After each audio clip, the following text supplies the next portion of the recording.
Well, I don't know how much of that's going to show up because the camera cut out, but we had fire. The front left ESC, I'll show you when I get home, I'll get the camera out, burst into flames right when I hit the deck, when I crashed. Well, that was a jump cut, wasn't it, pilots? What had happened there was I'd picked the quad up after unplugging it and everything, and by accident I'd turned the camera off while I was talking. Right, but you got the gist. I had a fire. I'd crashed the quad. Right, pilot error. Crashed the quad, and the prop had somehow bent over, hit the ESC. You won't see it on camera. Hit the ESC, set it all on fire, and there was a few flames, a bit of smoke and stuff. But yeah, at the end of the video I'd done a close-up on the quad, and you'll see the ESC better than you'll see the damage, because there was quite a bit of damage actually. But at the end of the video, like I said, when I show you that bit, I mention I think it might damage the flight control board. Well, since then, because that was yesterday, since then I've stripped the quad down, checked the flight control board, and very luckily the flight control board's fine, because sometimes obviously with a fire you don't know what's going to get damaged. You can get shorts all over the bloody place. But I dropped lucky and it was just the ESC. One of the motors got well, messed up to say the least, so I've replaced that. But yeah, so here comes the flight.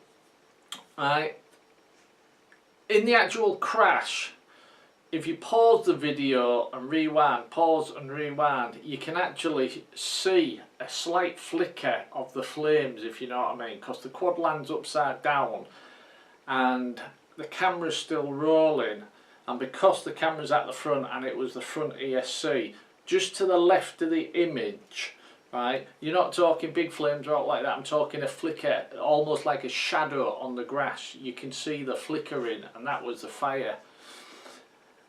Anyway, yeah, I just thought I'd add this bit in. Right then, so be careful when you're flying. Don't fly over houses, people and frigging animals. You never know what's going to happen. And I know, yes, that was pilot error, but things burn out and you can crash. Anyway, yes, so here's the flight, and it's only short. It didn't last long. Didn't last long at all before I crashed. But at the end there's a close-up on the damage if you're interested in seeing it and having a laugh at my expense. Okay then, pilots and ground crew, thanks for watching and enjoy. Here we go. 1, 2, 3, 4.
Well, pilots and ground crew, there it is.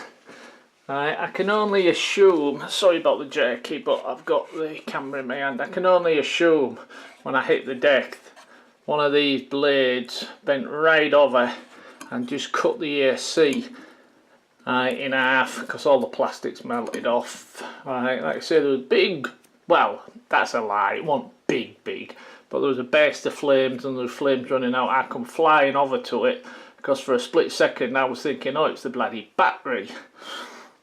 But no, it wasn't. It was the ESC. So yeah, I mentioned in previous videos before, make sure your ESCs are protected. There's only so much you can do. And a fire like this is very, very uncommon or very rare.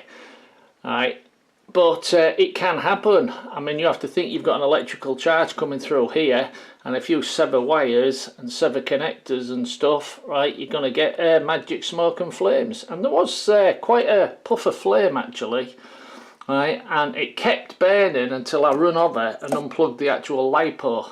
Right, so there was current still running through, so it hadn't cut all the wires, because if it had cut all the wires, right, if I turn it round, zoom in a bit, I don't know how it's going to look on a zoom in, but if it had cut all the wires, right, that would have killed the electric charge, so it stopped it instantly. But obviously something was still connected. I pulled it back a bit now, right, just to see, but you can see there all the plastic's melted and everything, and I'm just hoping when I strip it down, which you'll find out in a few seconds, because I'll let you know at the end of the video if it hasn't bent out the flight control board, but I reckon it has. I'd be very surprised if that hasn't sent the charge back up the flight control board and bent it out. There's always that chance it didn't, because I did get to it quite quick, but we'll see what happens. But yeah, so this is more of a warning, it can happen, alright? So don't fly in a situation where if you crash and you have a fire you could damage something. As in, if I'd have been, for argument's sake, flying over a football game going off, which I wouldn't, but you crash into people and then you've got fires and stuff like that, so always try to avoid flying over people. We all know occasionally if you're at the park a dog walker might come along and you see them and you don't deliberately aim at them, but you fly over the edge to get out the road or whatever. But I'm on about big crowds of people and stuff like that, because things fail. And when I see phantom videos, right, people flying close to things, I won't mention out, but you all know when you've done it, and flying over towns and cities, things can fail, things can happen. Okay, this wasn't a fail, this was pilot error. I crashed, right, the prop bent over, split the AC up, but things do happen. There she is then anyway.